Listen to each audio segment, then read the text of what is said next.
I was 38 when I realized you can give everything, your money, your time, your love, and still lose the people you gave it to. I thought I was doing the right thing, helping my aging parents, saving every dollar to buy them a safe home. But one day, my sister, beautiful, adored, and reckless, announced her dream wedding, and somehow I became the villain for not funding it. What happened next shattered my trust, broke my family, and forced me to make a choice I never imagined. This isn't just a story about betrayal. It's about what happens when love gets twisted into something else. Let me take you back to where it all began. The morning broke quietly over Philadelphia as Rachel Bennett stirred from bed. At 38, her life had long settled into routine, predictable, structured, safe. She padded across the hardwood floor, brewed her usual cup of dark roast, and stared out the window at the early grey light filtering through the city skyline. Her voice echoed in her mind, not loud, but certain. I'm 38, and I thought I had a clear sense of what was right, until everything unraveled. Rachel worked as the head accountant at a mid-size architecture firm downtown. Efficient, competent, and quiet, she was known for her composure.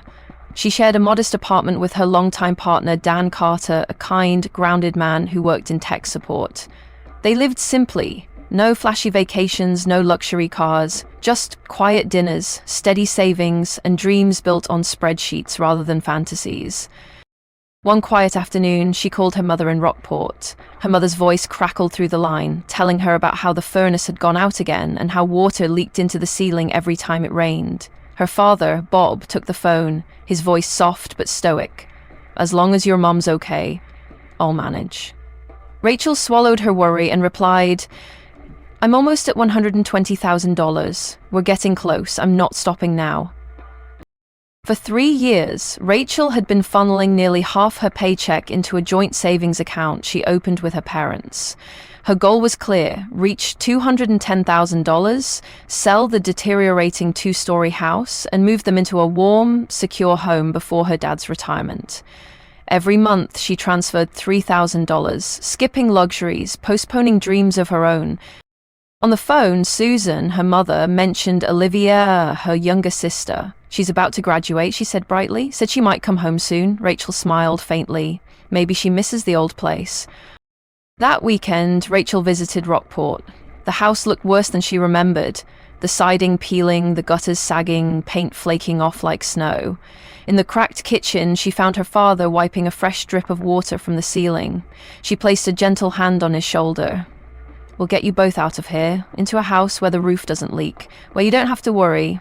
Bob nodded, but his eyes lingered on the rotted beams above, clouded with doubt, heavy with wear. The tension in the Bennett household simmered just beneath the surface, as Olivia swept back into Rockport like a gust of California wind. At 25, she carried the effortless glamour of youth, long waves, manicured nails, and an Instagram-perfect smile. She stepped out of Brandon Ellis's gleaming Tesla, his tailored suit catching the late afternoon light. Their arrival sent a ripple of excitement through the quiet house. Susan greeted them with open arms, eyes misty with pride, already on the phone to Aunt Carol. Rachel stood on the porch, offering Brandon a courteous handshake, while Olivia offered her sister only a nod, her gaze already drifting elsewhere. That evening, the family gathered for dinner around the old pine table, the scent of pot roast and cornbread filling the space. Laughter bubbled, and for a moment, everything felt whole.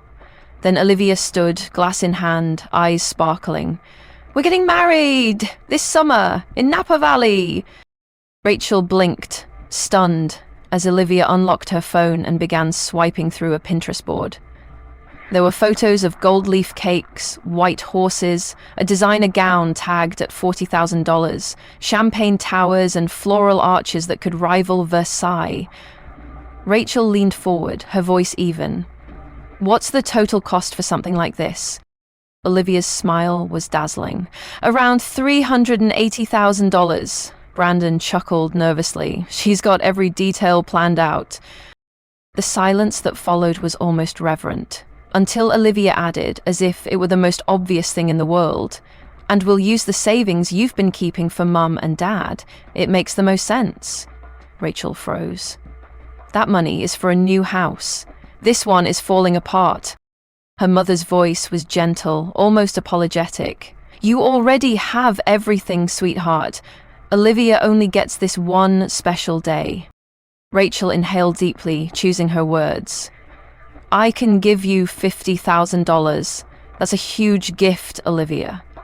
But Olivia's face twisted. You're jealous. Admit it.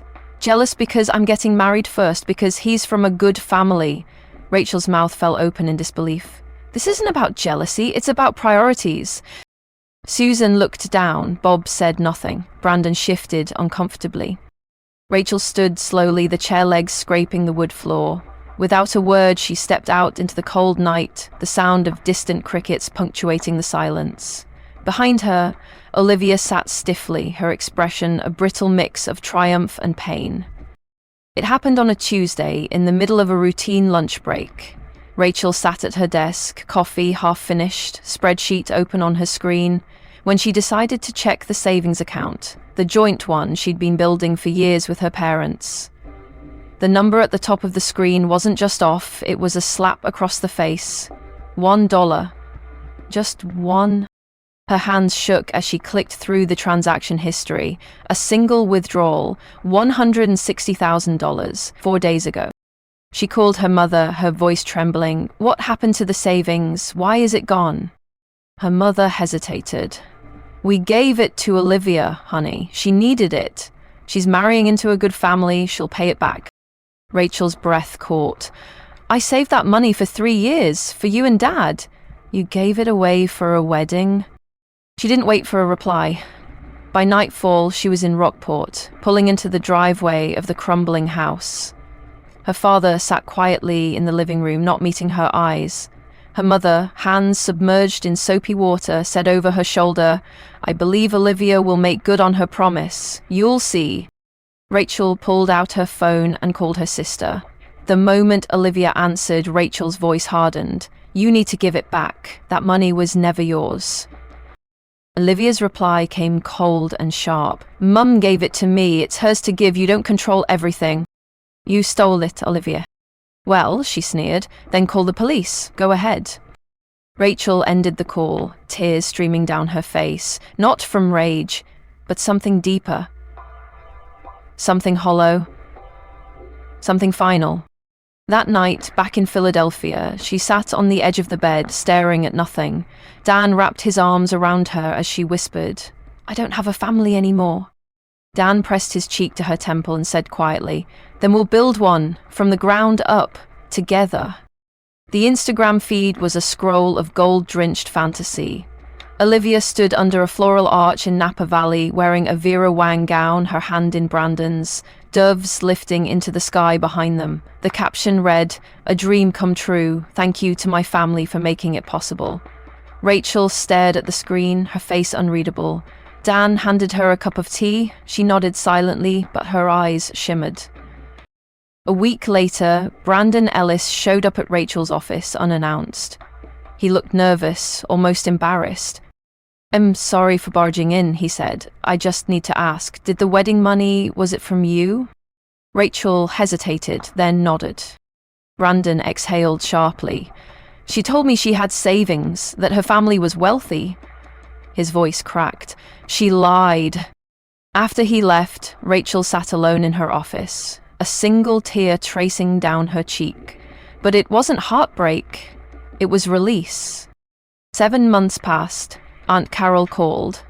Olivia was divorced. Brandon's family had cut ties. Olivia was drowning in credit card debt, some of it from joint accounts she'd secretly kept using. Jobless, broke, alone. The next call came from Rachel's mother. Sweetheart, the house. There's mold, the water's been shut off, a chunk of ceiling fell on your father. I'm working part-time at Target. Rachel listened. Her voice was calm, firm. I'm sorry, Mum. I truly am. But I can't help anymore. Olivia promised she'd take care of you. Let her. That evening, as the sun dipped below the city skyline, Rachel sat in silence. Her phone buzzed. Another Instagram post. Olivia smiling into a mirror, captioned, Learning to be stronger, real. Rachel stared at the screen, then quietly pressed mute account. The silence that followed felt like peace.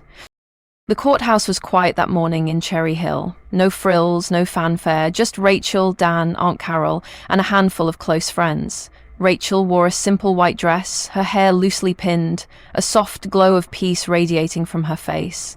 Dan stood beside her, his smile calm and unwavering. They exchanged vows in front of a judge and signed the papers with steady hands. There were no doves, no orchestra, just two people choosing each other for all the right reasons. Afterward, they gathered at Olive Garden. The table was lined with pasta, laughter, and easy conversation. Aunt Carol gave a short, teary toast to a marriage built on truth, not spectacle. Rachel smiled, clinking her glass with Dan's. No one wore designer gowns, no one was trying to impress. And yet, everything about it felt real. Back in Rockport, Olivia dragged her suitcase through the broken gate of her childhood home. The shingles still flaked off the roof. Inside, her father sat motionless in the dim living room, the air thick with dampness. Susan stood at the sink, her back turned. Olivia dropped her bag, sank to the floor, and buried her face in her hands. A week later, Rachel received a package. The return address read Susan Bennett. Inside was her mother's old pearl necklace, familiar, yellowed slightly with time, and a handwritten letter. I believe the wrong things. I place my trust in illusions. But you, Rachel, you always showed love through action. I'm sorry. I see it now. Rachel held the pearls in her hand for a long time, tears slipping silently down her cheeks. Dan entered the room and wrapped his arms around her from behind. You're allowed to feel it, he whispered, but you don't have to carry it anymore. Rachel nodded, clutching the letter close, her heart breaking and healing all at once. The call came early, Aunt Carol's voice urgent but steady. Rachel, I thought you should know. Olivia's working at a burger place by the high school. She's enrolled in nursing classes at the community college. A pause. She said she wants to do something real this time, no more pretending. Rachel didn't answer right away. She looked out the window, watching the trees bloom. Spring had arrived. Then came the second call. Susan had suffered a mild stroke and was admitted to the Rockport hospital. Rachel went. She hadn't been back in months. As she entered the room, she saw Olivia already there, sitting quietly beside the bed. Their eyes met. No hostility. Just exhaustion and something softer. Olivia's voice cracked. I don't expect forgiveness, but I'm trying. For Mum, for Dad, for me. Rachel didn't reply right away. She simply reached into her bag and handed Olivia a small paper bag. Eat this before your next shift, she said. You always skipped breakfast. Olivia took it with trembling hands, her face folding into tears. In the weeks that followed, Olivia stayed in Rockport. She helped their father sort through old boxes, sold what they could, and started making payments on her debt. Rachel, meanwhile, brought Susan back to Cherry Hill to recover. She and Dan painted a spare bedroom soft blue and hung framed photos from better times.